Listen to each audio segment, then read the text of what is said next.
பிசாசு 2ல என் குழந்தை ஆண்ட்ரியா அவட்ட கதை சொன்னேன். அதில் ஒரு தாய்க்குள்ள பேய்.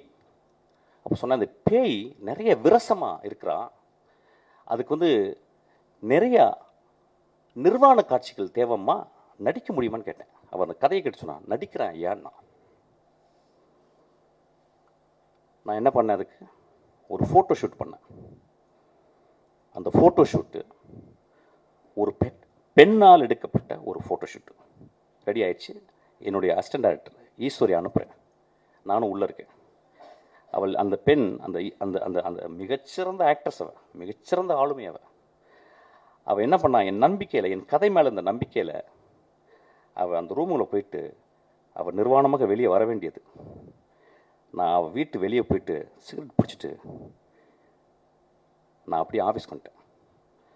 அவள் ஃபோன் பண்ணி, எங்கே சார் இருக்கீங்க கேட்டான். நான் சொன்னேன், அம்மா, உன் நிர்வாணத்தை நான் காட்டி, என் படத்தில் நான் காட்டி, என் படம் ஓஹோன்னு பெரிய பேர் வாங்கலாம், நான் ஒரு பெரிய பெட்ரோ ஆல்பர்டர் மாதிரி நான் ஒரு பெரிய பேர் வாங்கிடலாமா? ஆனால் உன்னுடைய நிர்வாணத்தை காட்டி நான் என் படத்தில் காட்டினேன்னா, போஸ்டரில் காட்டினேன்னா, அதை பார்க்கும் இளைஞர் நான் பார்த்த பார்வை மாதிரி ஒரு இலக்கியமாக அந்த திரைப்படத்தை பார்ப்பாங்களா, விரசமதமாக பார்ப்பாங்க. அந்த காட்சி வேணான்னு சொல்லிட்டு வந்தீங்க. அந்த காட்சி நான் ஒரு ஃபோட்டோ எடுத்தாந்து நான் போஸ்டரில் போட்டிருந்தா இந்நேரம் அந்த படம் ரிலீஸ் ஆகிருக்கும். 2 வருடம் அந்த படம் கேனில் இருக்குது.